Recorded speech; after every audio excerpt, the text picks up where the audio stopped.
Bueno, ahora sí. Buenos días a todos y a todas. Gracias por estar hoy en la última jornada del primer Congreso Federal de Educación Artística, sede Reconquista. Hoy tenemos una ponencia y un taller, así que luego que finalizamos aquí la ponencia con Gracia, nos vamos al galpón, que ya está la chica que va a dar el taller preparándose. Bueno, encuentros interculturales en la educación artística, aportes desde una experiencia de internalización de la educación superior, a cargo de Gracia Clérico.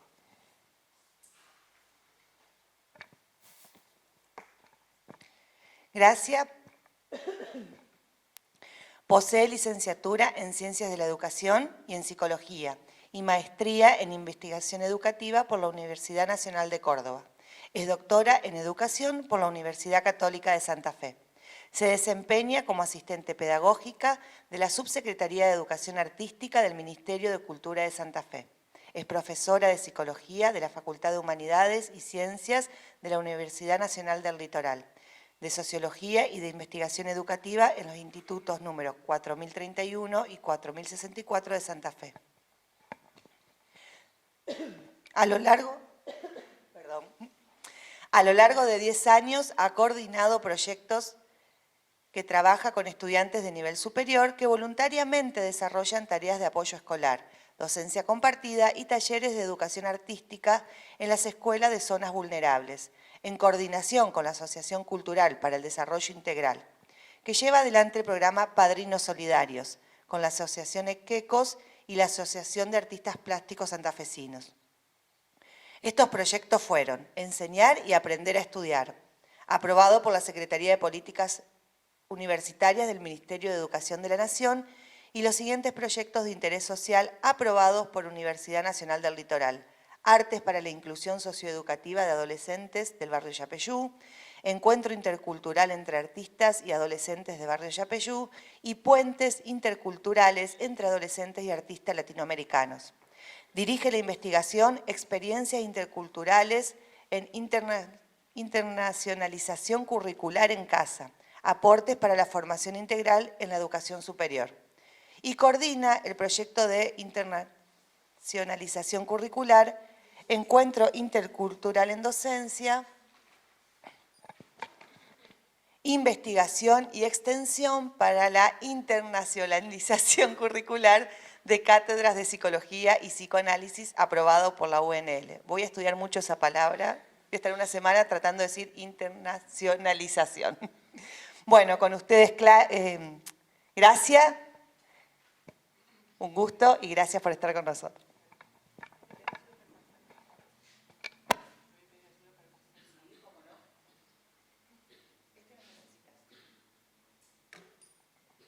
Bueno, buenos días.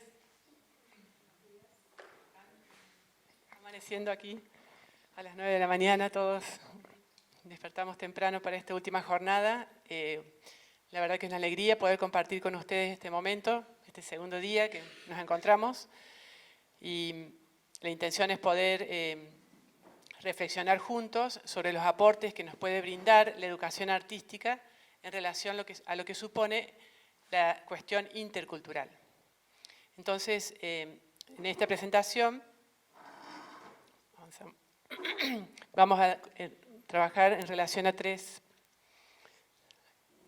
cuestiones. En primer término, la siguiente. Vamos a reflexionar sobre qué es la cuestión intercultural, a qué llamamos interculturalidad, qué entendemos por interculturalidad, partiendo de nuestra propia experiencia.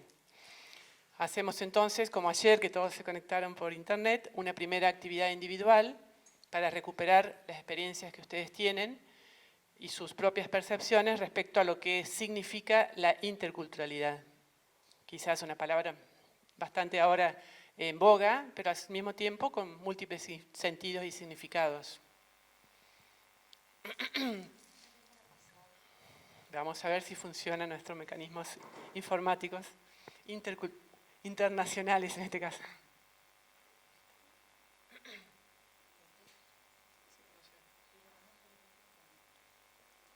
Está pasando acá, pero... Sí, exacto.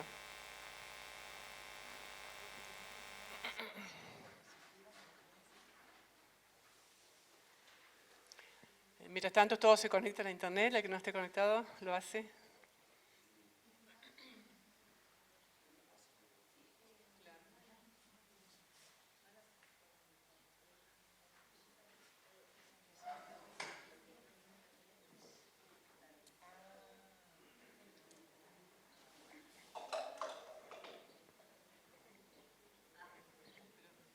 Ver presentación.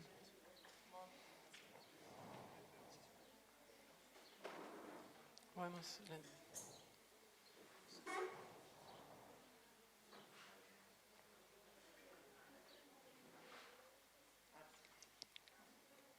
Bien.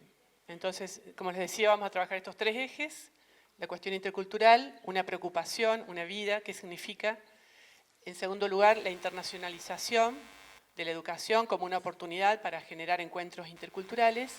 Y en tercer lugar, la educación artística. Introduzco una pregunta para que pensemos juntos, si puede ser pensada como corazón de la educación intercultural.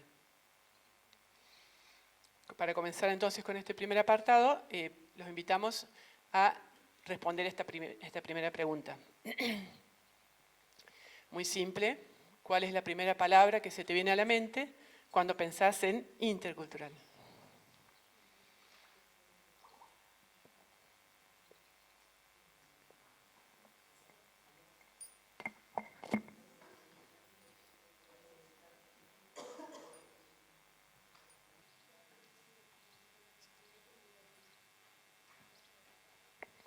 Bien, si pudimos individualmente realizar esta actividad, ahora compartimos con los compañeros a ver si tienen en común o no las ideas o los que asocian la palabra intercultural, los más cercanos, digamos.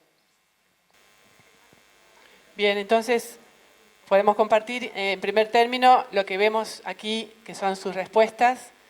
Hay una palabra que aparece con mayor tamaño, quiere decir que ha sido dicha por varias personas aquí presentes, que es la palabra encuentro. Y alguno que haya colocado esta palabra, ¿qué quiso decirlo con esta significación de lo intercultural? Si quieren compartir. ¿Por qué asociaron con encuentro? ¿Quién puso esa palabra? Como los docentes. Entonces,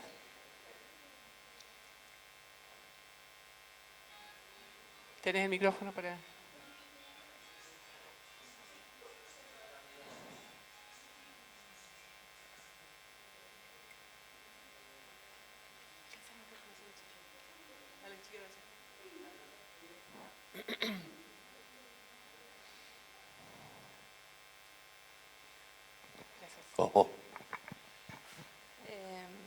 Hola, yo puse encuentro porque la pensé como un encuentro entre culturas. La posibilidad de encuentro entre culturas. Otra palabra que aparece muy en tamaño grande, quiere decir que fue dicha por varios de ustedes, es la palabra flexibilidad. ¿Quiénes son los que han incorporado esa palabra, que quieran decirnos por qué? ¿Pensaron en ello?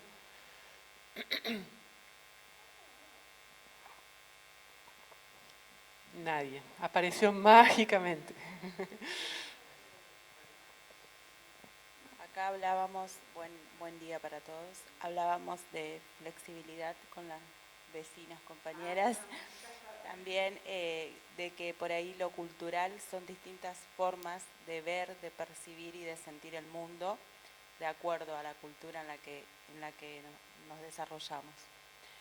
No pensamos lo mismo acá que en otro lado, estamos atravesados por las cuestiones culturales. Bien, vamos hilvanando estas ideas. En primer término, la cuestión de encuentro entre distintas culturas, y ahora aparece la connotación de flexibilidad, que significa esta posibilidad de apertura hacia esa cultura diferente, ¿no? Ser flexible en relación al otro. También aparece en tamaño grande intercambio en primer lugar. intercambio y la palabra diversidad que acaba de ser mencionada. Y después vemos otras palabras con menor tamaño, pero que también son significativas para darle importancia. Aquí hay lugar, chicas, si quieren. Que son las palabras diferencias, diferencias entre culturas, asociada a esta connotación de encuentro, intercambio, diversidad. Y un poquito menor tamaño, pero no por eso menos importante, aparece la palabra identidad, que podríamos reflexionar en relación a lo que significa la identidad cultural, cómo se construye, qué significado tiene, de qué manera los distintos pueblos o comunidades se van configurando como algo único y al mismo tiempo en vinculación con otros pueblos y van adquiriendo su propia identidad.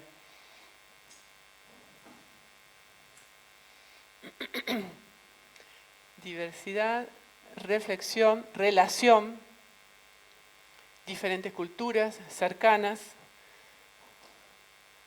esta doble dimensión de lo cercano y lo lejano, lo similar y lo diferente, la flexibilidad para acercarme al otro.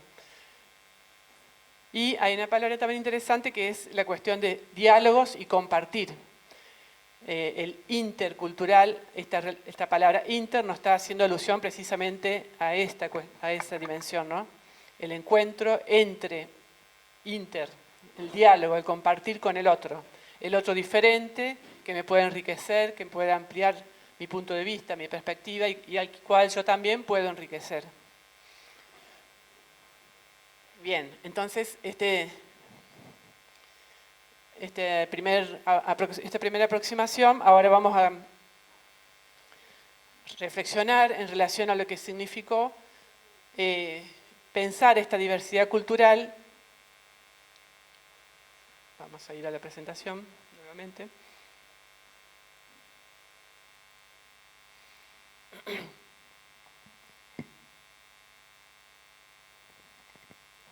No sé si en los diálogos que ustedes tuvieron hay alguna idea más que quisieran traer a colación. En los diálogos entre pequeños grupitos. Mientras abrimos acá la presentación. Bueno, entonces quería compartir sintéticamente lo que ha sido una investigación que venimos desarrollando en relación a la dimensión intercultural en las prácticas educativas, que yo sintetizo también, puse como una investigación, una vida, pensando en lo que motivó trabajar con la cuestión intercultural. Y aquí les comparto esta fotografía que saqué anteayer en Rafaela, encontrándome con un tío, abuelo, que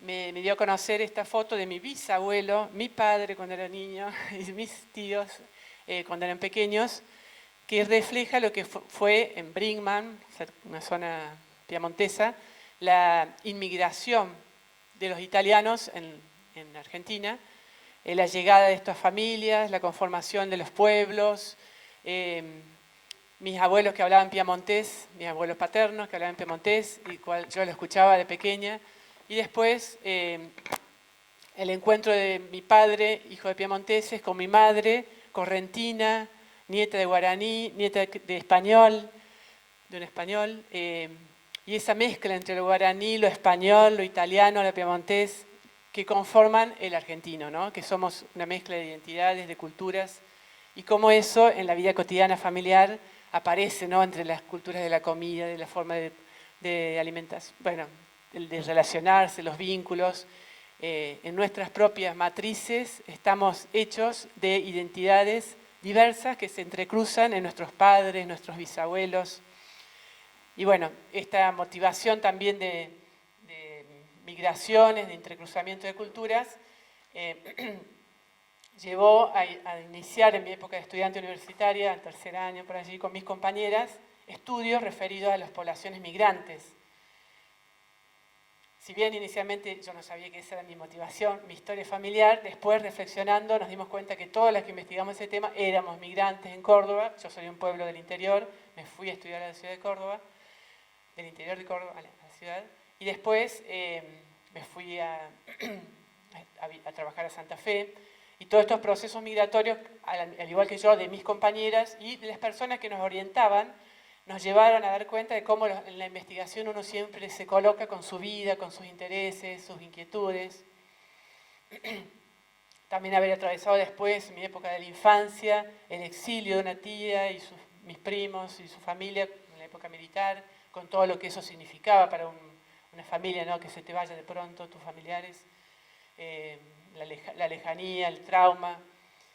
Entonces, bueno, después elegir este tema, ¿no? Que fue un tema que desarrollé durante más de 20 años, en tesis de investigación, de maestría, de doctorado, la cuestión de la interculturalidad, pero nos focalizamos con mis compañeras indagando la migración en Córdoba, porque yo viví en Córdoba,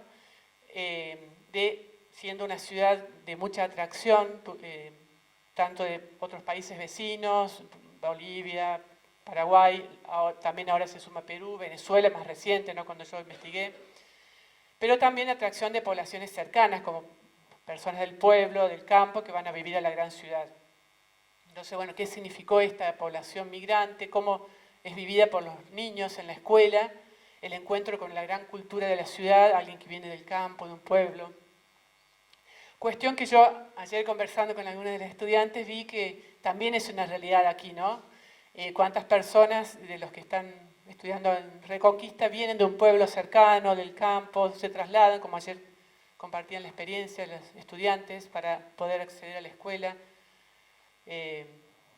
Aquí yo podría preguntar de dónde son y quiénes no son de Reconquista, que levanten la mano. Más de la mitad. Son personas que han migrado, o algunas quizás se trasladan todos los días, pero por lo que escuché también son de localidades cercanas que vienen a estudiar aquí. Y me imagino que para ustedes que han venido a otros lugares también han atravesado eso de migrar a la ciudad, adaptarse a las nuevas costumbres. Entonces, ahora les voy a compartir algunos puntos centrales de esta investigación focalizada en la identidad cultural, los procesos de adaptación a la escuela de niños que migran con sus familias a la ciudad, cómo lo viven, qué les pasa, como primer punto para abordar la cuestión intercultural. Entonces, bueno, les comparto esta síntesis de lo que han sido las investigaciones que llevamos adelante sobre la cuestión de los niños migrantes.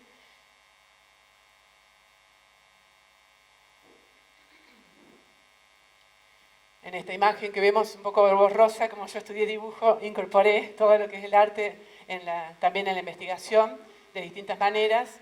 Y aquí vemos la imagen de un niño en el campo, sentado frente a la naturaleza, a la realidad cotidiana de la escuela, de la vida natural, que de pronto en ese rulo se plasma el proceso migratorio, ¿no? El traslado a la ciudad y su estar allí con nostalgia, recordando el campo, recordando la vida en aquellos momentos en que estaba en una gran ciudad, ¿no? En una plaza sentado recordando. Como imagen metafórica que sintetiza un poco lo que pudimos descubrir en las entrevistas que hicimos a estos niños de la escuela en Córdoba respecto a lo que significó el migrar, el trasladarse a otra ciudad. Ser niños migrantes, un secreto. Esta connotación de un secreto lo identificamos a partir de la expresión de un niño, si querés avanzar, Carla, de Jujuy, que había migrado hace unos 2 o 3 años a la ciudad de Córdoba con su familia y estaba allí viviendo, yendo a la escuela en la que trabajamos. Espera un poquito, no, para atrás, porque deberíamos escuchar un audio. Y si no, lo decimos.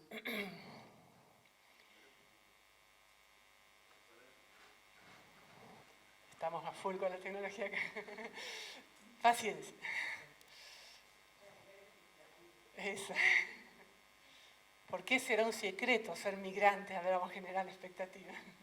¿Les parece que es un secreto? ¿El secreto? ¿Cuál es el secreto? Del principio está acá. Que yo creo que vivo.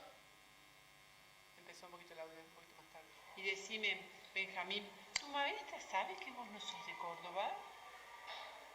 Sí, ella sí sabe que no soy de acá. ¿Cómo te das cuenta que sabe?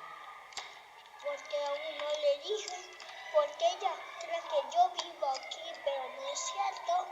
Pero yo no le quiero decir el secreto. ¿Cuál es el secreto? Que ella cree que vivo aquí, ¿Y dónde vivís? en Jujuy.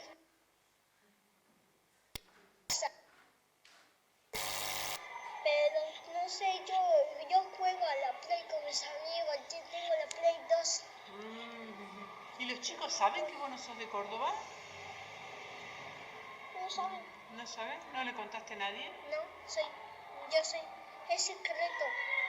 ¿Y a tu amigo tampoco? ¿A tu amigo? A mis amigos ellos saben que vivo aquí ellos.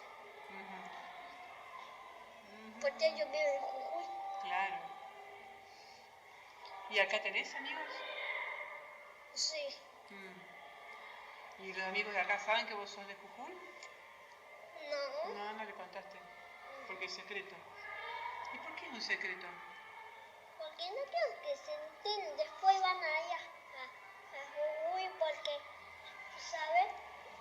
No quiero que estén en Jujuy porque mis amigos, con qué persona que viene ahí, nosotros le escondemos. Ah, claro, claro. Y mis amigos se esconden y yo tengo que charlar con los de Córdoba. Bien. ¿Qué les dice esto? Este secreto. ¿A qué les hace pensar? Que ser de otro lugar lo viva como un secreto que no hay que contar. ¿Por qué será?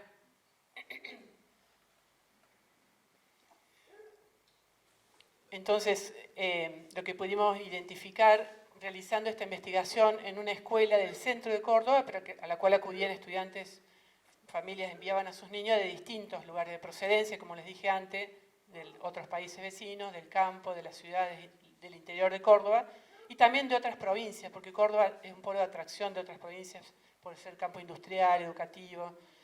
Entonces había de Jujuy, de Salta, como este niño, del sur de Argentina, de Buenos Aires, de Santa Fe.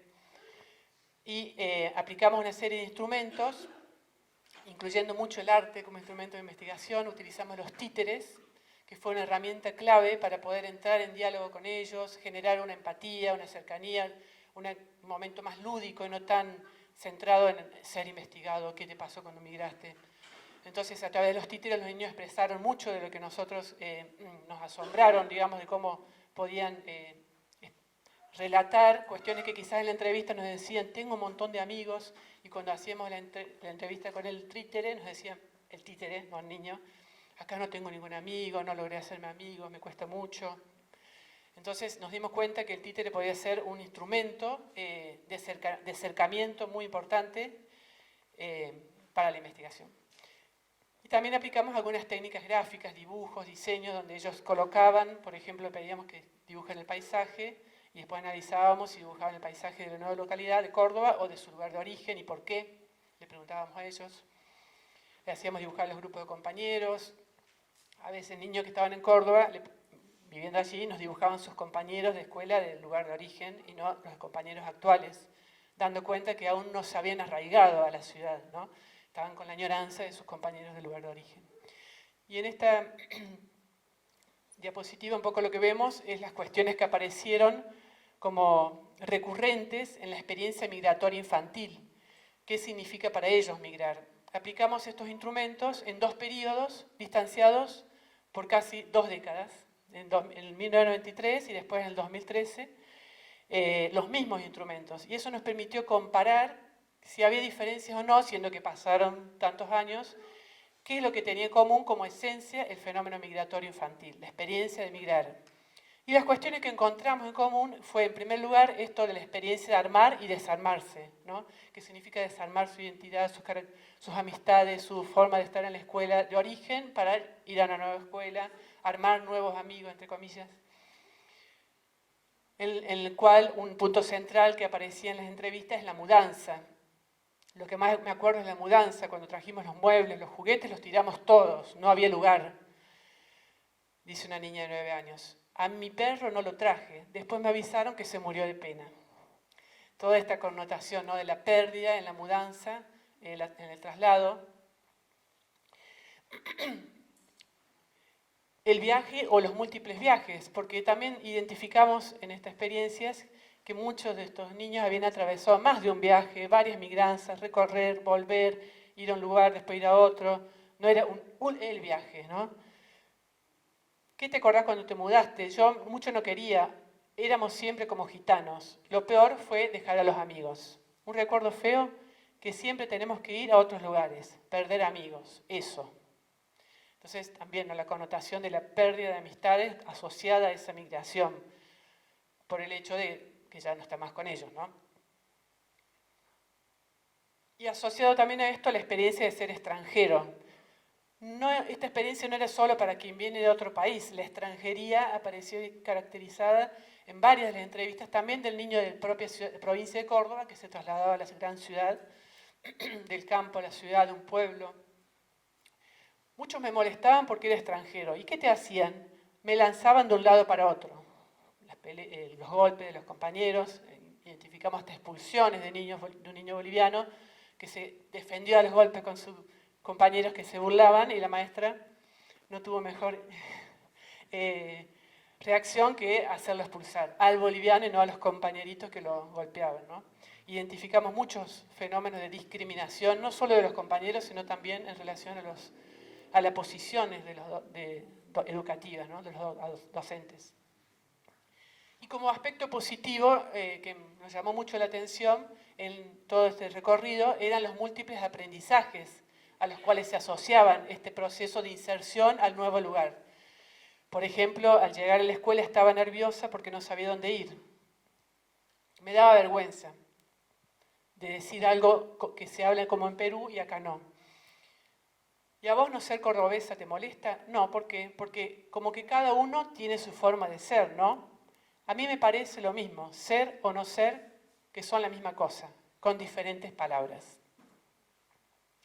Esta frase nos llamó mucho la atención porque estaba dando cuenta de cómo en esta niña de 11 años, Mariana de Perú, estaba significando algo central, que es, somos la misma cosa. Cambiamos de cultura, cambiamos de historia, cambiamos de país, sin embargo soy la misma cosa, entre comillas. Somos lo mismo, aún en esa diferencia de culturas. Con diferentes palabras. Las palabras pueden ser con diferentes culturas, podríamos asociar a eso, ¿no? Y apareció también como muy fuerte la demanda de un acompañamiento de parte de los adultos en la escuela, una compañía en la escuela. Me gusta esta escuela, pero me siento mal, me siento como que no estoy en mi casa. Los primeros días me empezaron a decir cosas y me sentí decepcionada. No es que no estudio, pero para mí las cosas son difíciles. O sea, mostrando también esa experiencia subjetiva infantil de la dificultad de adaptarse, ¿no?, a ese cambio, a ese nuevo lugar, a esa ciudad.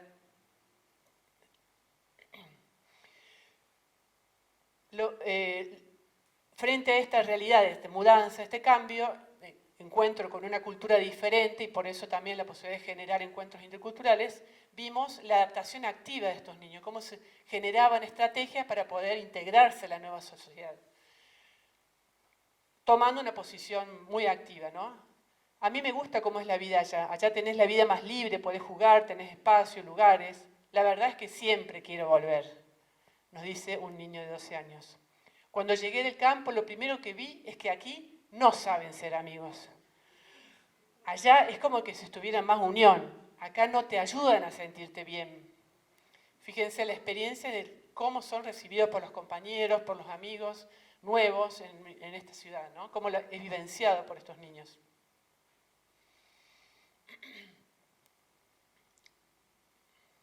Y como balance de este fenómeno migratorio, cuando se muda de una casa a otra, ¿qué es lo que más pena le da dejar? Le pena dejar a sus amigos reales y no quiere estar con otros. Claro. Pero intenta ser amigo, pero no puede. No puede.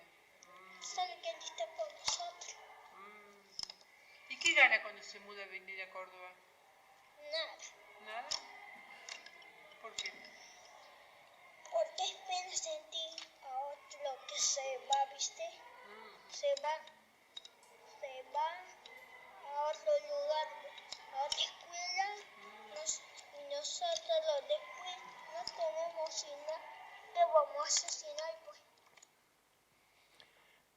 es pena sentir que se va.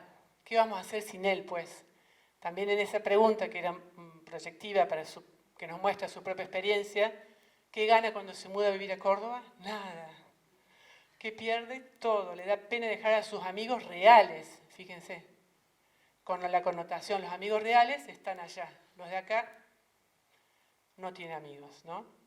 Solo quiere estar con nosotros, nos dicen.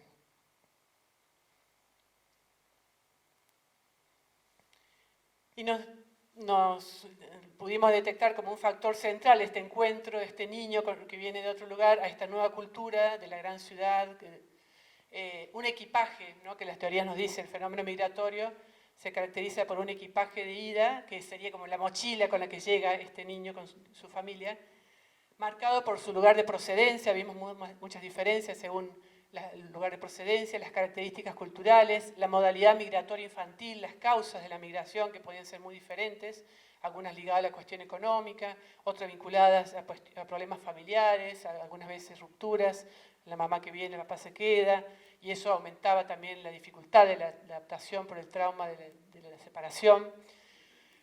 Las residencias intermedias, como mencionaba, había varias familias que viajaban en varias poblaciones antes de llegar a la ciudad de Córdoba, o iban y volvían, y después volvían de nuevo. Entonces, todos esos factores formaban parte de la historia de este niño que llega a la escuela, ¿no? Y a su vez, el otro polo es el contexto de recepción, entre los cuales identificamos como cuestión central el lugar de residencia actual, dónde estaba viviendo ese niño, en qué condiciones, cuáles eran las características de ese lugar.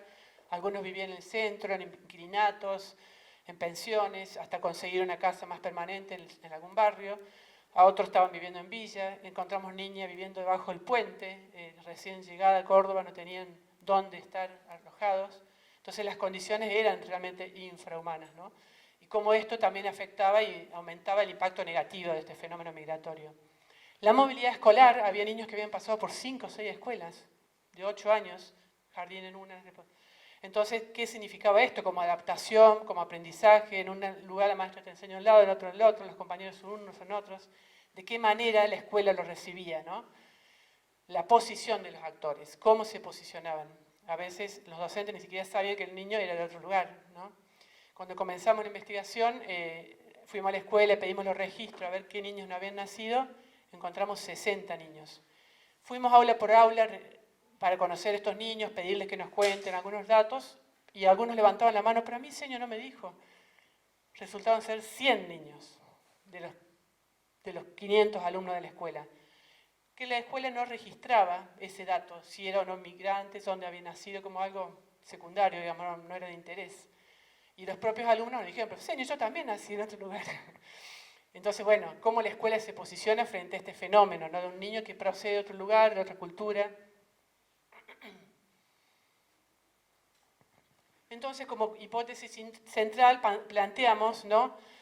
En los primeros trayectos de la investigación nos focalizamos en indagar la diversidad cultural que traían estos alumnos, cómo era posicionada la escuela frente a ella, cómo la incorporaba, también a nivel curricular, estas experiencias que los niños traían muy ricas de otros países, en los actos escolares, en los momentos centrales, y después también incorporamos, en el segundo periodo de investigación, estudiar no solo la diversidad, sino también la igualdad humana.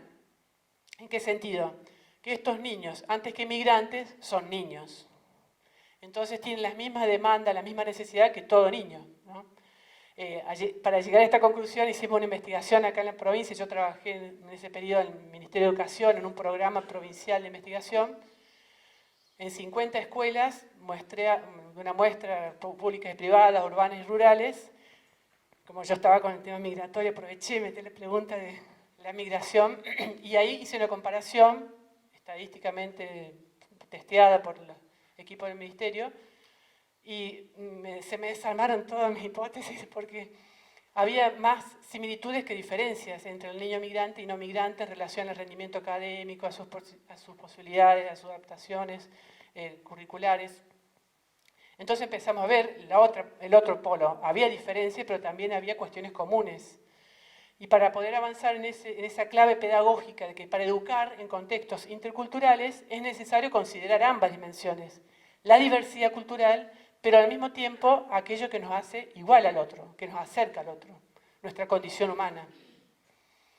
Encontramos una tipología de alumnos en este lugar de procedencia en base a la investigación método fenomenológico que se caracterizara por experiencias muy diferentes según venían del campo, un tipo de migrantes, para ir de una casa a otra se iba a caballo o a burro, nos decía un niño, mostrando esa diferencia tan grande con la ciudad. En la ciudad nunca vas a ir a caballo o a la escuela.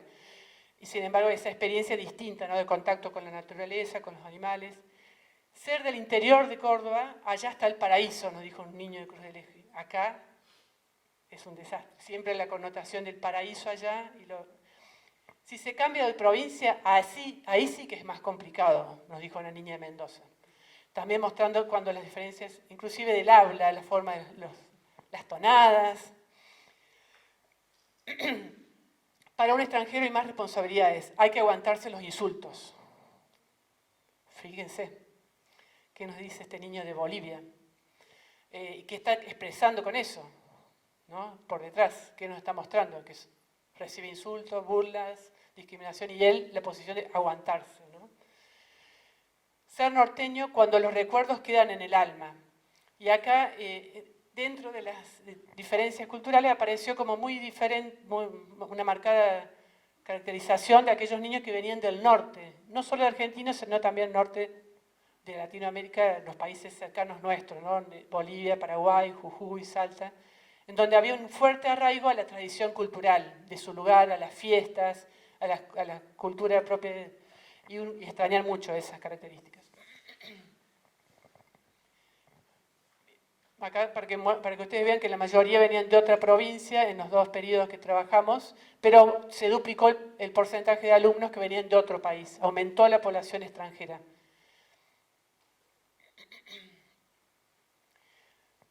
En esta investigación, para poder abordar la cuestión de la igualdad cultural, la igualdad humana y la diversidad cultural, el término que adoptamos es la noción de experiencia elemental, que es una noción de un autor, Luigi Giussani, que plantea que todos los seres humanos, seamos de la cultura que seamos, tenemos las mismas exigencias humanas, las mismas exigencias. Todos queremos ser felices. Levante la mano acá, ¿quién no quiere ser feliz? Todos queremos amar y ser amados. Todos queremos la justicia, alcanzar la verdad, la belleza. Entonces, esa experiencia elemental nos une a los seres humanos, nos caracteriza a todos. Comenzamos entonces a mirar en estos niños cómo aparecían esas exigencias humanas. Avanzar al siguiente, porque no vamos a escuchar ahora a Chopin. Por ejemplo, la exigencia de felicidad, la exigencia de justicia, de belleza. Acá este dibujo de esta niña es esta niña que vivía debajo del puente. Nos dibujó, ¿qué es eso? Un castillo. Fíjense el contraste, ¿no? Mostrándonos que esa exigencia de belleza la tenemos todos. Deseamos lo más bello, no deseamos estar viviendo debajo de un puente. Ahí se ve un poquito borrado porque el dibujo era muy tenue. Yo quiero tener alguien que me cuide. ¿Cómo? Yo quiero tener alguien que me cuide. ¿Querés tener a alguien que te cuide? Porque no quiero estar solo en la casa y yo tengo una compu jugando, ¿viste? Yo juego y me asusta en la casa, ¿no? Que nos mudamos. Fíjense también ¿no? En la belleza ligado no solo a lo físico, a la belleza, sino también la belleza de las relaciones, tener a alguien que lo cuide, ser atendido, no estar solo en esa gran casa donde se mudaron, la belleza de la cotidianidad, de la vida cotidiana. Aquí se ve mejor este dibujo de nuestra niña, un castillo con pájaros alrededor, ¿no? Mostrándonos ese deseo de belleza, de una vida digna, ¿no?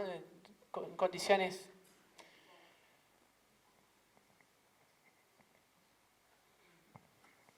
Bien, entonces esto es a grandes rasgos la investigación que después yo les puedo presentar y compartir algunos materiales, publicaciones, artículos que hicimos sobre esta temática. Vamos a avanzar ahora sobre el segundo punto.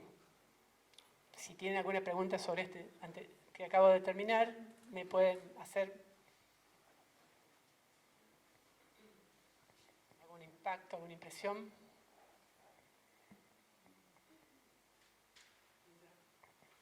Mientras buscamos, los escuchamos.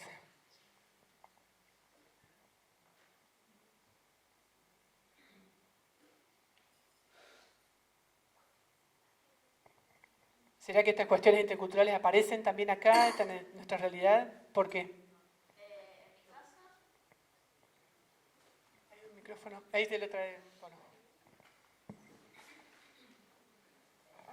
En mi caso tengo la posibilidad o tengo el placer de trabajar en escuelas rurales en el norte de Santa Fe. Me recorro toda la parte de la Cuña Boscosa y se ve muchísimo. Hay chicos que emigran desde el Chaco para lo que es Santa Fe, la parte de los Amores especialmente. Se nota, pero muchísimo, la diferencia que hay, la forma, las culturas. También trabajé en escuelas privadas, en públicas, en diferentes lugares.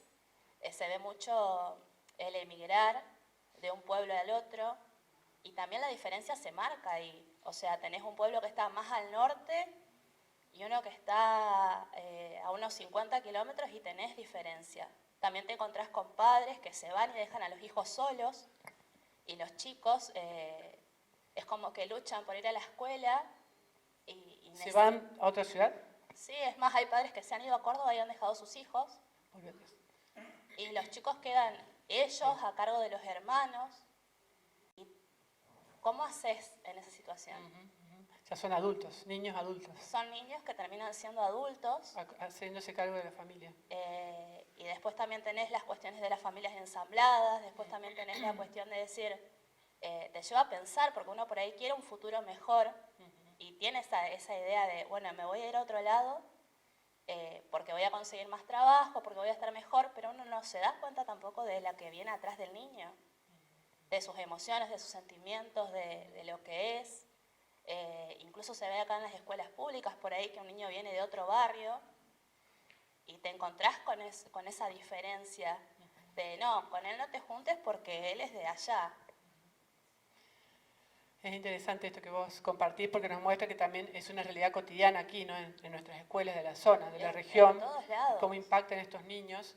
Un poco lo que nosotros pudimos descubrir es que los niños son más adaptables que el adulto porque enseguida aprenden todo el idioma, si vienen de otro país extranjero, de la forma de habla, pero al mismo tiempo son más vulnerables, ¿no? Que requieren esta atención, este cuidado. Les cuesta mucho, o se sufre mucho esta pérdida de sus amistades, el lugar de origen. Entonces requieren esa compañía, ¿no? Como demanda que apareció muy explícita en estos niños. Sí, te das cuenta, por lo general lo vas a ver al niño que se acerca mucho al docente, por ahí buscando el refugio cuando sus compañeros se alejan. Tiene mucho que ver también el acompañamiento del docente, de involucrarse, si estás en la parte del recreo, en especial cuando estás en primaria, si estás observando la parte del recreo te vas a dar cuenta si lo están incluyendo, si no, ver qué medidas podés tomar, cómo podés armar algo. Nosotros desde el área artística, en mi caso me quedó muy marcado, cuando estudiaba tenía una docente que nos enseñaba mucho lo que era el juego con los niños. Entonces, el aplicarlo y llevarlo a venir, participar, sumate. Muy interesante el juego también como un espacio de integración cultural. Claro. Porque estos niños, algunos decían, acá juegan a la escondida, yo no sé lo que es. No, a la escondida no, perdón. Al viejito, yo no sé lo que es el viejito. Hasta que me dijeron que era la mancha. Los nombres de los juegos cambian de lugar en lugar y a veces tienen que aprenderse los códigos, la forma de jugar y enseñar, si son aceptados, digamos, los juegos de su lugar de origen. Es muy interesante el juego como espacio de integración cultural, Sí, ¿no? bueno, Las prácticas lúdicas de cada lugar, de cada cultura, cómo son traídas, enriquecidas en ese encuentro con el otro. Fíjense, jugando, así de simple. Te encontrás con el otro, con su cultura, con sus vínculos, sus tradiciones. Muchas gracias. Entonces, sí. Los gustos también. Yo tengo un estudiante de la comunidad aborigen. Ajá. Y en 7º grado de primaria.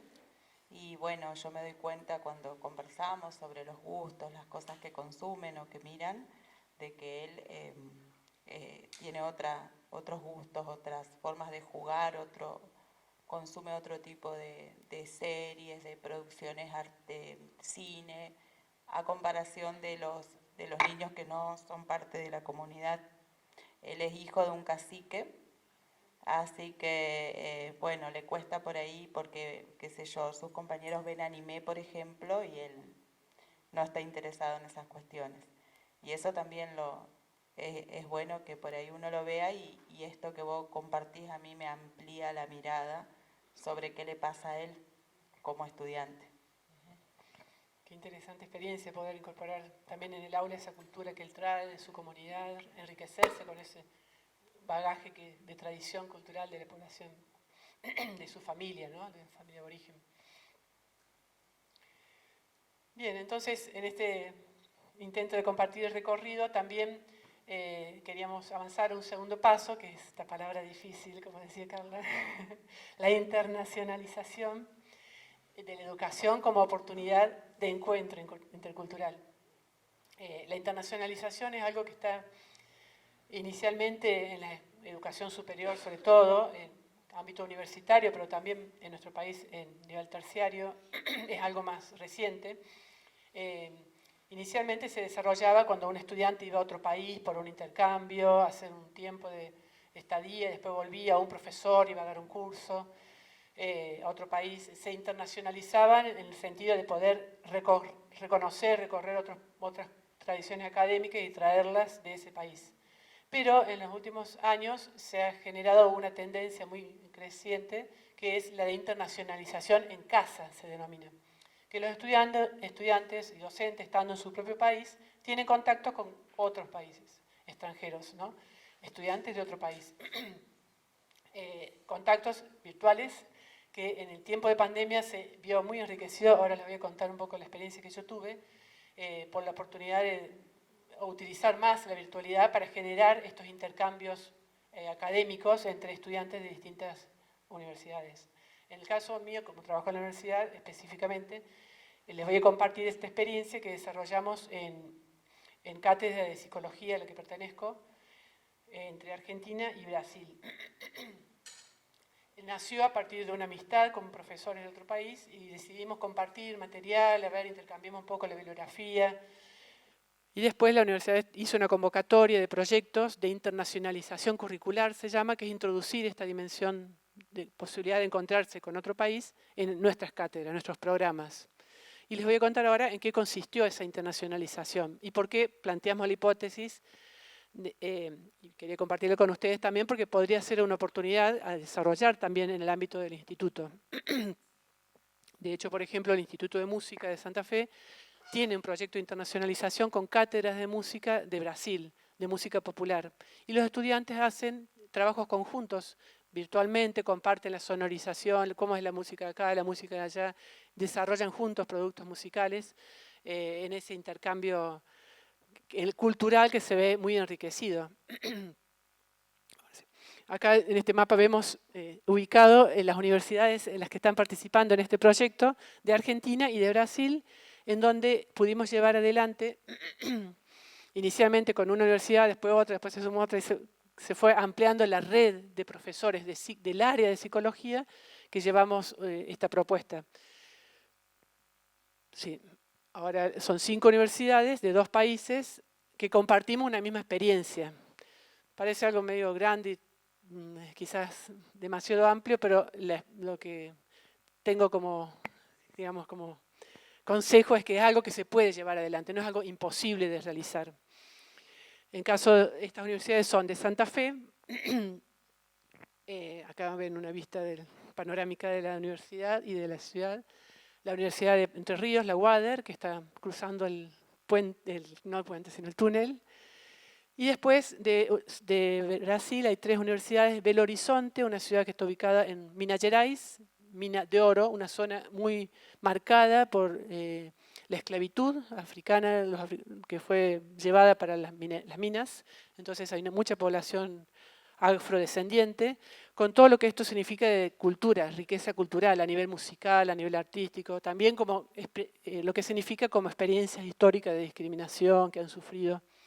y Diamantina, que también está en esa ciudad, en ese estado de Minas Gerais, más pequeño, Diamante también, todos son de oro, de diamante, y bellísima, es patrimonio cultural de la UNESCO, universal. Pueden entrar y busquen ahí las imágenes de este pueblo muy pequeño, y donde todavía habitan comunidades colombal se llama, que son descendientes de esclavos que se escaparon de la esclavitud, se aislaron y mantienen muy fuertes las tradiciones africanas. Entonces, es una cultura muy distinta a la nuestra. Y eso fue lo que nos impulsó también a poder llevar adelante este trabajo para propiciar el encuentro con esta cultura distinta de nuestros estudiantes. Y se sumó hace 2 años con la pandemia Mato Grosso, que es otro estado, con otras culturas diferentes, más ligado a la población indígena, o sea, antes que africana, como en el caso de Minas Gerais. Lo interesante para poder pensar cómo este proceso de internacionalización fue atravesando la labor nuestra como docentes en las 3 funciones que tenemos los docentes universitarios, que es la enseñanza, la extensión, ahora les voy a contar estos proyectos de extensión vinculados al arte, cómo intervinieron los extranjeros, y la investigación, porque empezamos un proceso para reflexionar sobre nuestra propia práctica, qué estábamos aprendiendo, de qué manera propiciar más encuentros interculturales entre los estudiantes de aquí y de allá. Entonces, ¿en qué consistió básicamente esta experiencia del área de psicología? Fue tomar un contenido que era común entre las distintas materias, que era la adolescencia, podría haber sido otro. Elegimos esta temática, adolescencias y juventudes, estudiando de qué forma son marcadas estas adolescencias y juventudes por la cuestión cultural. Nuestros adolescentes hoy son iguales acá que en Brasil, hay diferencias, ¿no? Hay cuestiones comunes. Entonces buscamos descubrir lo común y lo diverso, ¿no? Con esta hipótesis que yo les planteé antes, como clave pedagógica de la educación intercultural, poder valorizar la diversidad cultural, el encuentro con el otro diferente, reconociendo la igualdad humana, ¿no? Nuestra misma condición humana. Tenemos estas mismas exigencias de belleza, de felicidad, de justicia. Y eso pedimos a nuestros estudiantes que pudieran realizar estudio de casos de adolescentes. Entrevistar, se conforman los grupos con la pregunta ¿quiénes son los adolescentes de hoy? Sí, Carla. Se realiza un trabajo de campo que es entrevistar a adolescentes y luego se hace una socialización, es decir, los compañeros de estudiantes de Argentina y los estudiantes de Brasil en un momento virtual, porque no hacemos viajes académicos, se encuentran y cada uno comparte qué descubrió de cómo es el adolescente. Un adolescente entrevistado por cada grupo, elegimos 3 de Argentina, 3 de Brasil y podemos hacer un análisis comparativo de estos casos de adolescentes, evaluándolo desde la pedagogía de la pregunta, esta experiencia. La pedagogía de la pregunta es toda una tendencia en el campo educativo que parte de la hipótesis de que todo el saber de cada disciplina está estructurado en torno a las preguntas que el hombre se plantea respecto a la realidad. Respecto a determinadas dimensiones de la realidad, cada disciplina mira y trata de responder distintos interrogantes, ¿no? Entonces retomamos esa pedagogía de la pregunta para evaluar la experiencia. ¿Qué preguntas se hacían, qué preguntas generaban respecto al otro brasilero, al otro argentino? Aquí está un poco más detallado cómo se fue llevando adelante los distintos momentos, también con jornadas académicas, donde los profesores brasileños venían a Argentina o nosotros a Brasil y hacíamos encuentros presenciales, clases conjuntas entre ambos países. Y esto que acabamos de añadir, acciones de extensión, porque tiene que ver con la cuestión artística, lo que nosotros desarrollábamos como proyecto de extensión desde el año 10 años atrás, que es trabajos donde los estudiantes de nivel terciario, universitario y superior no universitario realizan prácticas de voluntariado en escuelas, 1 hora semanal, haciendo orientaciones de apoyo escolar en sus materias de especialización, pero las escuelas en las que participaban en esta propuesta nos pidieron que también incorporemos el arte, que era una gran demanda de los adolescentes, tener espacios de arte, porque no había acceso en la comunidad, en esa zona de la ciudad de Santa Fe, de propuestas artísticas. Entonces invitamos también a estudiantes de arte del liceo y del terciario de Santa Fe, del Mantovani, y empezaron a brindar talleres de educación artística. Entonces, ¿cuáles son esos proyectos? Fíjense, mencioné ante Carla, pero fue cambiando el arte para la inclusión socioeducativa. Nos dimos cuenta del valor que tenía el arte para generar también una mayor inclusión de estos adolescentes. Encuentro intercultural entre artistas y adolescentes, porque invitamos, en Santa Fe está la Asociación de Artistas Plásticos Santafesinos, que es una entidad muy importante, que aglutina a todos los artistas y genera muchos encuentros, actividades culturales, muestras, y los invitamos a participar, y varios artistas de renombre empezaron a acompañar a estos voluntarios dando talleres de artes en estas escuelas de zonas vulnerables de la ciudad. Entonces también fue interesante para los estudiantes de arte porque estaban acompañados por un artista, juntos dictando estos talleres en la escuela. En contraturno, 1 hora semanal, un taller de plástica, un taller de cerámica. Cada artista, digamos, propuso alguna actividad que esté ligado a sus campos de saber, y de esa manera propusimos ¿no? Encuentro intercultural, voy para atrás un poquito. Después está este proyecto de 2010 al 2019, Enseñar y Aprender a Estudiar, que fue el proyecto original. Después incorporamos el arte, porque básicamente lo que trabajaban los voluntarios, estudiantes de nivel terciario, era en relación a los aprendizajes de las materias en las cuales los chicos tenían más dificultades. Y puentes interculturales entre adolescentes y artistas latinoamericanos. Fíjense, cada vez se va focalizando más en la cuestión intercultural estos proyectos, porque allí empezó a participar una agrupación musical que es muy interesante en Santa Fe, que se llama Sonamos Latinoamérica, no sé si la conocen, que desarrolla estos festivales de Sonamos Latinoamérica, donde vienen artistas de toda América Latina, van a Santa Fe y también van a distintos países, ahora están en México, y desarrollan una recuperación de los instrumentos musicales de la comunidad de cada país, los enseñan en el otro país, los comparten. Una valorización muy importante de la música latinoamericana, ¿no? Entonces, esta asociación empezó a participar en nuestros proyectos y también ofrecieron a los alumnos de estas escuelas algunas propuestas didácticas, porque ellos hacen conciertos didácticos en las escuelas.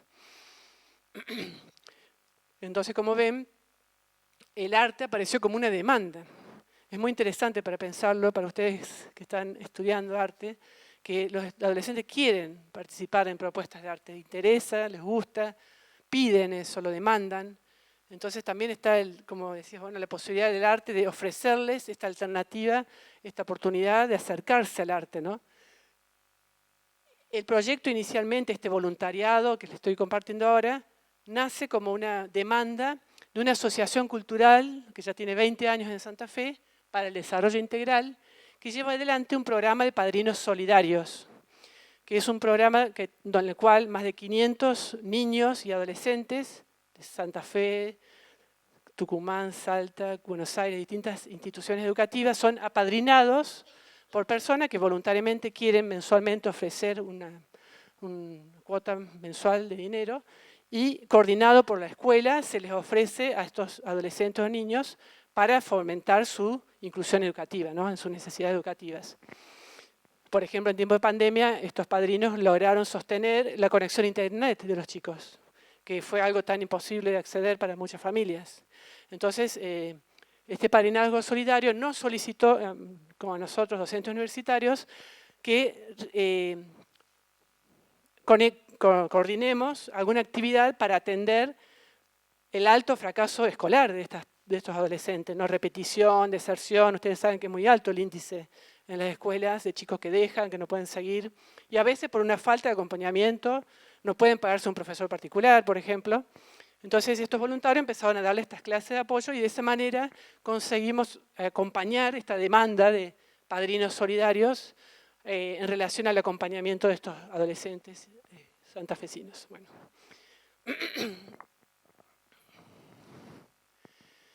Aquí, para que vean esta asociación, Sonamos Latinoamérica. Conocen al Poli, que es el coordinador. Ahí. Y todo eso que está en el piso son herramientas para construir instrumentos musicales. Entonces, simplemente, esa sola imagen, espera, Carla, les quería compartir para que vean que ellos desarrollaron un curso de capacitación para los docentes de música en construcción de instrumentos latinoamericanos, con herramientas, con elementos reciclados. Muy interesante.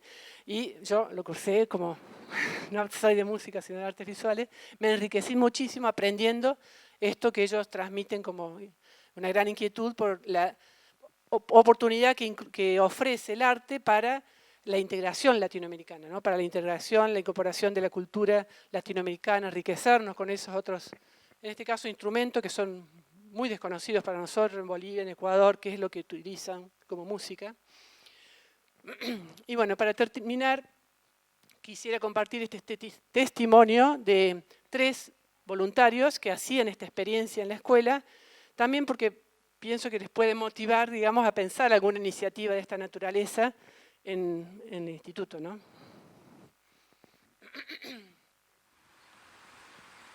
Vamos a hablar del proyecto Enseñar y Aprender a Estudiar. Sí, nosotros este año estamos lanzando la convocatoria para voluntarios de la UNL. La idea es la de dar tutorías a estudiantes que pertenecen a contextos escolares de vulnerabilidad social y nace a partir de una colaboración entre la UNL y ACDI, Asociación Cultural para el Desarrollo Integral, que es una asociación civil sin ánimo de lucro que se dedica a diversos proyectos de desarrollo humano y entre ellos tiene un programa de padrinazgo en las escuelas. Y justamente surgió la idea desde la necesidad real de los chicos de tener tutoría de parte de estudiantes universitarios, porque son quienes pueden demostrarle y enseñarle a los chicos cómo es posible llegar a un buen nivel de estudio, de seguir la secundaria y también acompañar el cambio entre la misma primaria y la secundaria, que siempre trae muchas dificultades y hay mucho abandono escolar.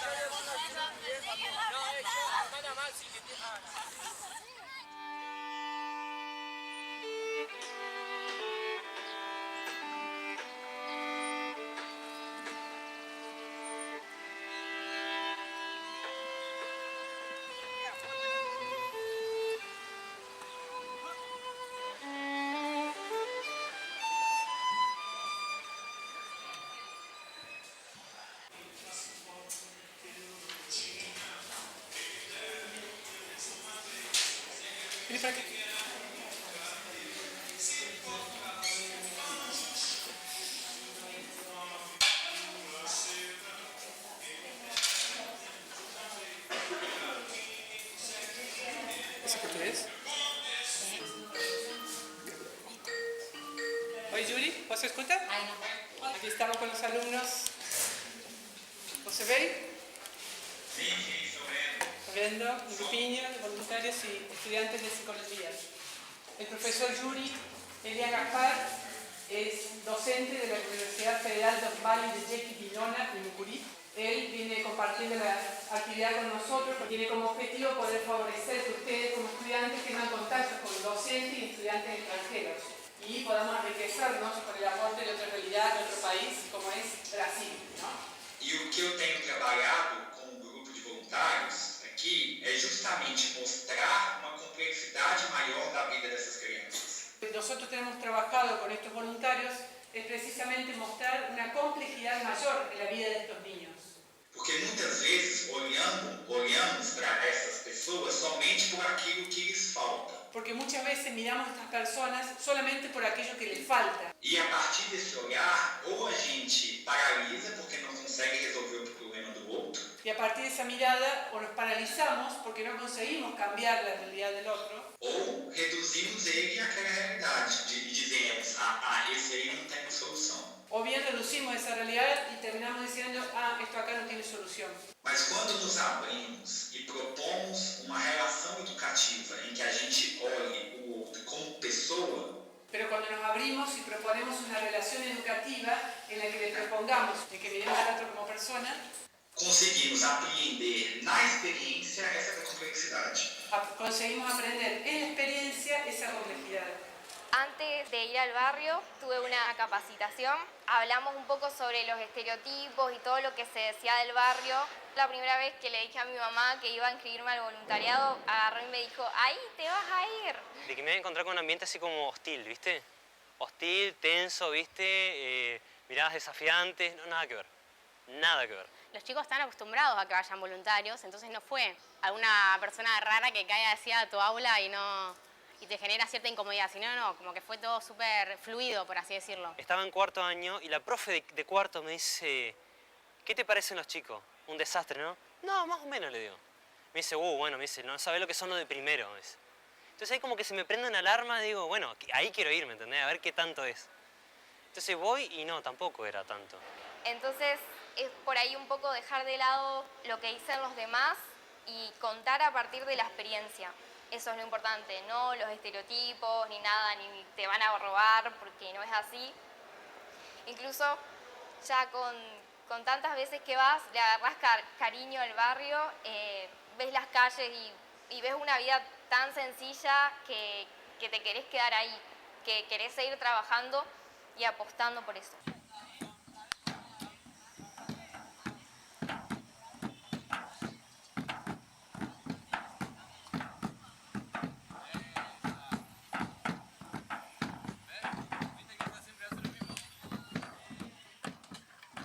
Del año pasado, bueno, Gracia nos ofreció volver a embarcarnos en este proyecto con esta otra modalidad que era la del tutor o voluntario dentro del aula. El año pasado trabajamos de esa manera y este año, en un principio, por algunas cuestiones de horario, que no podíamos ubicar a los voluntarios en el horario acorde que estaba el profesor o de sociales o de matemática o de inglés, sugerimos que algunos voluntarios trabajen a contraturno. La modalidad de dentro del aula, consultada con los profes, a todos les gustó porque les sirve de apoyo, sobre todo por ahí, con algunos chicos que a lo mejor tienen otro ritmo de aprendizaje, a lo mejor quedan atrasados en alguna actividad, entonces el voluntario se acerca, se sienta, va trabajando con ellos. Y la otra forma de trabajar con voluntarios en horarios a contraturno también es buena. A veces tenemos la problemática de que nuestros alumnos no concurren por una falta de hábito, pero de a poco, bueno, día a día o según las clases, ellos están viniendo, trabajan en biblioteca, los horarios son de la clase es de 1 hora y son 2 o 3 chicos que vienen con cada tutor a trabajar. ¿Tenemos cosas que mejorar? Sí, de uno y de otro lado, pero mientras se pueda seguir dando, apostamos a esto, porque es un beneficio para nuestros chicos, porque ellos están en una situación económica que no pueden pagar un profe particular. Entonces, una clase de un voluntario una vez a la semana los ayuda muchísimo. Los desafíos que tuve fueron más personales con los chicos. Al principio la timidez, eso de que a veces me decían no me sale, no puedo, o les daba vergüenza hablar, siendo que uno aprende equivocándose y aprende a partir del error. Muchas veces que llovía o eran días feos que iba igual, pese a que no me avisaban o no tenía confirmado si ir o no, y era mi tiempo para ellos. O sea, si había un chico y yo no estaba, me iba a sentir mal porque era mi responsabilidad y porque yo de verdad los quería y quería estar ahí. Yo sentía que muchas veces tenía ideas o propuestas y no sabía cómo llevarlas a cabo. Y como que sentía que ir a la clase era como, sí, está bien, los ayudo quizás con algún tema en particular que necesiten o con algún ejercicio que no les sale o con alguna duda que tengan, pero yo como que quería ir más allá, como que quizás quería involucrar a otras personas o involucrarme a mí, pero desde otra perspectiva, como algo más amplio, algo más grande, no sé por qué, pero cada vez que iba tenía esa sensación de que había algo que yo no estaba haciendo. Yo aprendía cómo ser docente y me iba evaluando clase a clase lo que dije, lo que no dije, qué temas daba, qué temas no daba, cómo me pensaba yo en la docencia, pero también fue parte de ellos. Ellos crecieron mucho con respecto a los miedos, a eso de sentirse evaluado cuando en realidad uno se necesita equivocar y uno aprende así mediante el error. Me hubiera gustado, en vez de estar 4 meses, estar 1 año entero con él. 1 año entero porque precisás tiempo para ir conociéndolo, ir sacando en la ficha a cada uno, saber qué no le gusta. Saber que hay algunos chicos que siempre les vas a decir, che, ¿te animás a leer vos? Y te van a decir que sí, y otro chico que para leer no, que siempre te van a esquivar la mirada. En una de las capacitaciones nos dijeron, che, presten atención a todo lo que es esto del arte, todas esas cosas, porque sirve un montón. Tengo que explicar un tema que es complicado, un tema muy específico encima. ¿Cómo puedo hacer? Sí, bueno, vamos a hacerlo a los chicos que hagan como una representación, pero que la hagan ellos. Y en esa representación se va a entender clarísimo. Entonces justo agarro los dos, Cristian y Gonzalo, que son siempre los que se empujan, siempre los que se gritan. Le dije, bueno, a ver, ustedes dos se paran. Y al toque, ¿me entendés? Al toque, sí, dale. Dijo, bueno, vos vas a agarrar y te vas a tratar de mover y vos no vas a dejar que se mueva, lo vas a agarrar del hombro. Entonces así como medio muy tímidamente los chicos como que hicieron eso, le digo, bueno, ¿viste lo que te pasó? Y lo usé como un ejemplo para explicar lo que es el sometimiento, la libertad, todas esas cosas.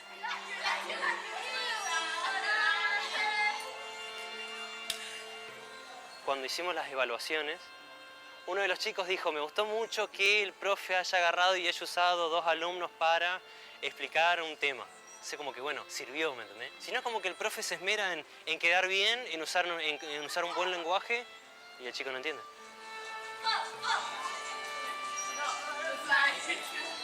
Pero más de esas cosas me hubiese gustado hacer.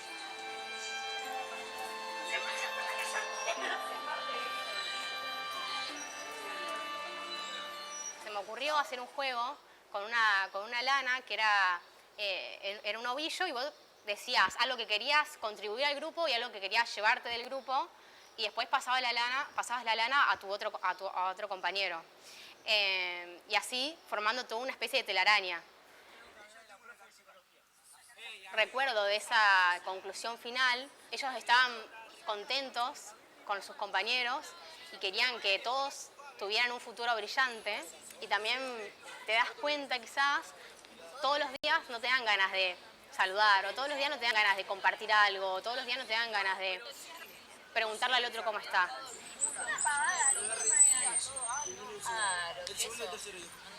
Tuve 2 alumnas que me preguntaban muchísimo sobre el ingreso a medicina, porque es muy complicado el ingreso y entonces tenían dudas de cómo resolver ciertos ejercicios y ellas sí me preguntaban. Muchos hablaban del futuro trabajando y un par quizás se proyectan sí en la universidad, pero no todos.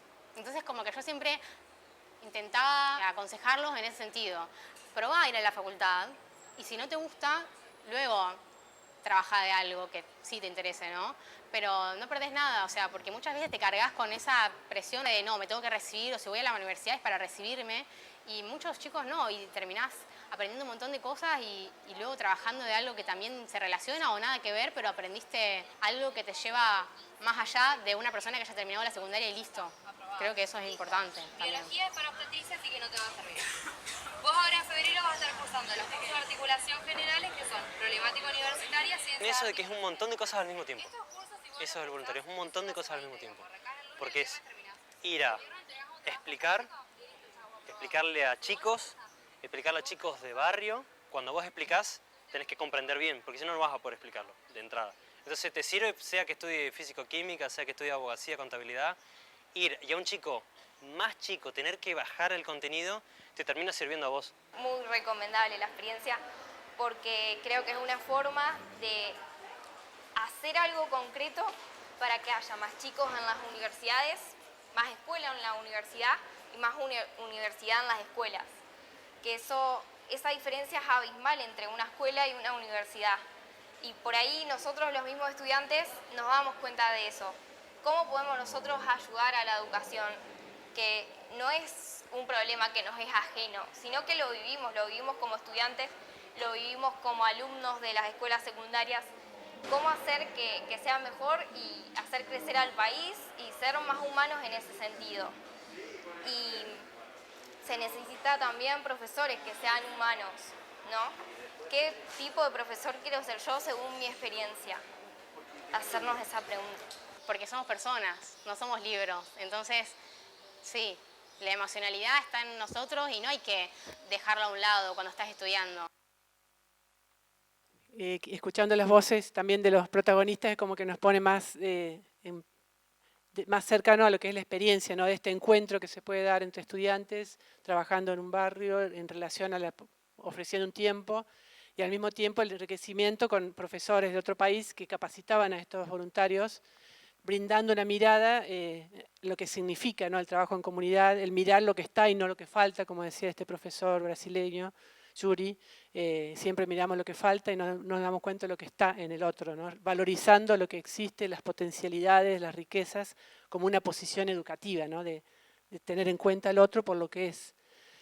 Como conclusión, estos encuentros que se multiplican también hoy, encuentro con ustedes, este diálogo, este intercambio con las experiencias que ustedes traen y que nos dimos cuenta el valor que significan, ¿no?, estos encuentros como una oportunidad de enriquecimiento intercultural. También yendo a un barrio nos enriquecemos, como dice la profesora, con las otras culturas de las cuales vienen nuestros alumnos, trabajando en cada una de nuestras aulas, se va enriqueciendo esta posibilidad de aprender del otro, ¿no?, de dialogar con el otro, de aceptar al otro por cómo es y al mismo tiempo aportar lo que yo pueda al otro.